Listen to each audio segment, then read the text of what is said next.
Hey, fellow pirates! Dr. Chatter here with my guest, Sailor Jerry. We're going to talk sailing. This is for the game Sea of Thieves. If you don't like Sea of Thieves or already think you know how to sail or want to know real sailing, you might want to look away. But I'm going to take a shot and I'm going to explain how to sail a sloop in the game Sea of Thieves. Now, I don't know if you guys have had Sailor Jerry's before. I basically went through all this bottle the other day, except for half a shot that I'm gonna do right now.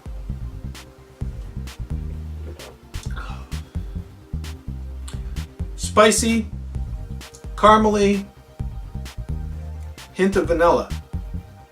Similar to the Pirate. Different, but decent. I like it.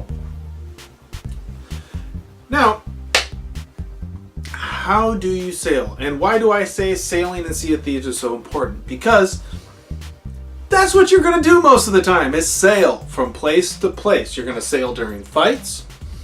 You're going to sail around islands to look at them. You're going to sail to missions. You're going to sail back to drop off things for missions.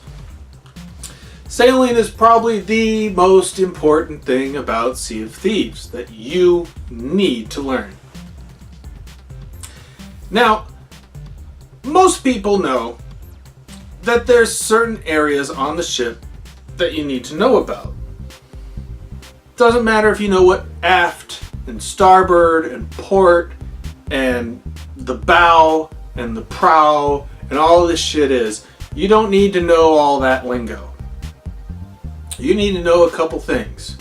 You need to know that this item that looks kind of like a pi symbol is actually where the rope is tied that works your sail, that goes up and down, allowing you to adjust whether or not you're full sail, half sail, or no sail.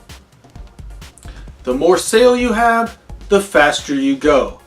The less sail you have, the faster you turn. And you will turn if your sail's all the way up and you have your wheel turned. Which brings me to the wheel. The wheel on a sloop has, and on a galleon I should say, the wheel on both ships has one handle that has gold rings on it. Now this is your even keel when you start out. It's pointed upward, it's right in the middle.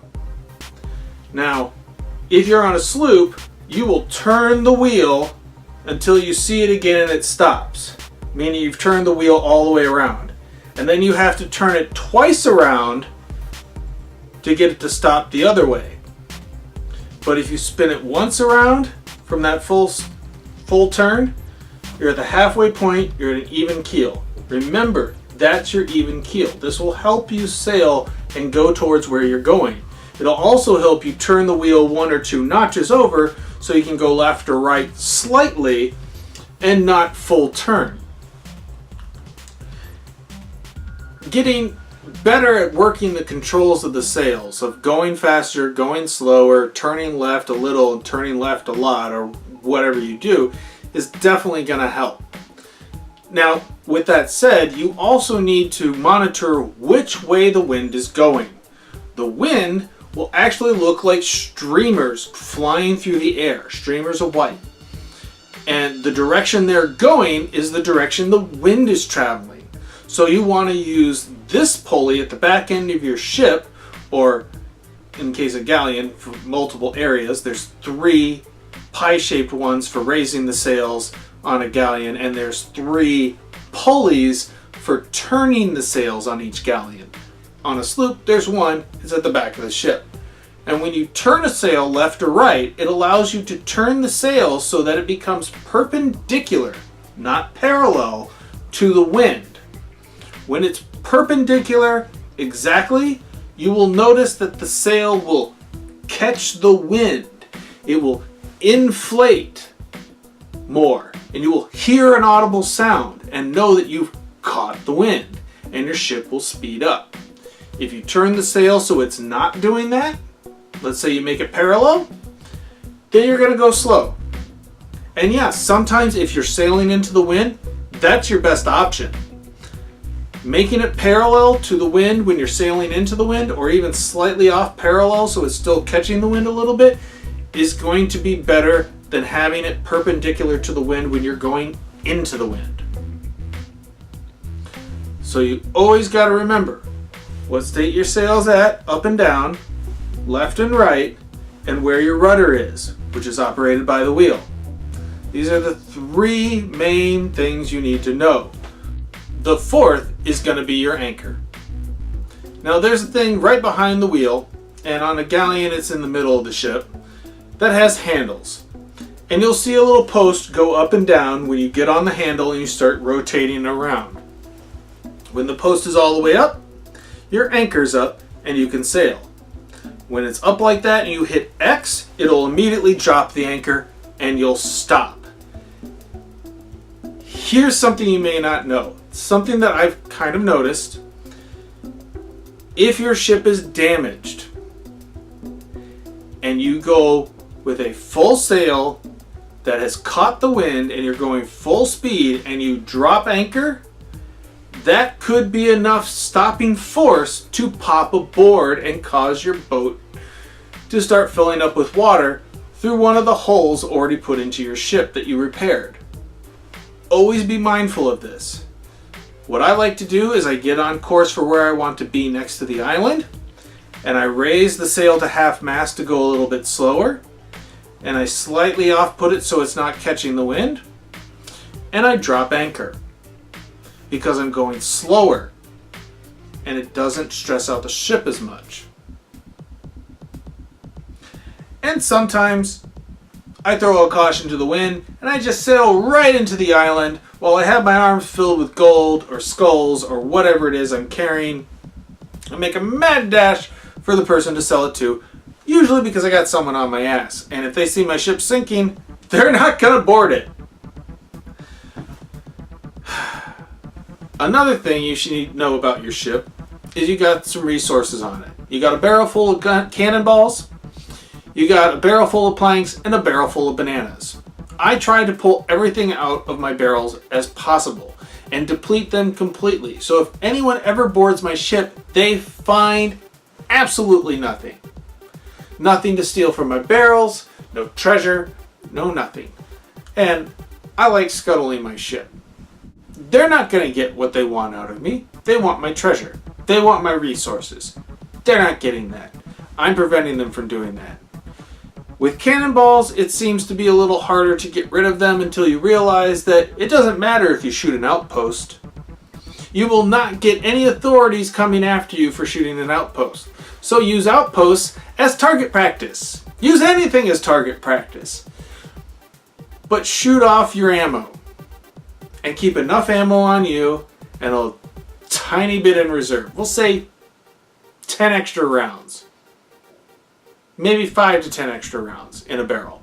That's it. Keep all the bananas on you so they can't get any bananas. You kill them, they can't eat your bananas and regain health and kill you. Planks? Who cares? Let them steal as many planks as they want. You can always respawn, chase down their ship, and wipe them out. No problem. If you've done damage to their ship already, you just ram it again, shoot it a few more times, and kill them as they're trying to kill you. You will take them out so fast, and if you have gunpowder, even better. In a sense, that's pretty much how you're going to actually sail a ship and what you're going to want to be wary of. The only other thing that I could mention is learn navigation. Learn how the map works. Learn how the compass works. This is going to help you get to where you're going. And learn that there are a lot of giant dark gray rocks and cliffs and mountains in your way from where you are on one island to where another island is, and you're going to have to sail around that because it's not on your map. That's one of the most annoying things that Rare put in the game. Any navigator would have put that on the map. Any navigator would say, this is a shallow area, this is a sandbar, this is a coral reef, don't go over these areas. Rare doesn't give a shit. That being said, on top of learning navigation, you should also learn that It's hard to see where you're going when you're at the wheel. You got a mast and sometimes a sail, especially if you haven't caught the wind. If you caught the wind, the sail raises up because it's filled with air and you can see easier. But I like to set my course and then look off onto the side by not holding onto the wheel, playing my accordion or whatever, and just sail and let it go. Not always the best idea when you got crosswinds or a storm. It can blow you off course if you're not at the wheel. And not, of course, the best idea when you're drunk, because being drunk can also make you weeble wobble with the steering wheel and lose course. If you go up to the crow's nest, you will actually be able to see above all the waves.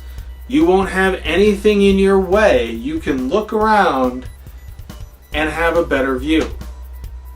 The crow's nest is a great place to look. Most of the time, I'll set courses, I'll go up to the crow's nest, I'll look around, and then I'll rocket right back down the ladder to get on the wheel or check the map, correct my course, and get back to where I'm going. I am efficient as all fuck at sailing a ship. Which is ironic that most people don't want to actually team up with me. I am a one-man sailor. I sailed a galleon by myself when everyone else didn't want to team up with me and they logged off, and I got the galleon to myself and I sailed it on course, fastly, efficiently, perfectly, not doing damage, got the treasure, loaded my ship, and sailed back to port. And that's when some other dumbass logged onto my ship, took over the wheel, and decided not to go back to port. So after yelling at him and him not doing anything and not caring and not acknowledging me, I just said, fine, screw it. You take the treasure, it's only one chest, and I logged out. Don't care. I'm not going to deal with people that don't play as a team. That's why I like single player games. That's why I don't like playing online games. That's why I don't like playing PvP games especially. Other people are assholes. And I got more stories about that. But that's going to be for another time. Because as we know, knowledge changes our perception of the game.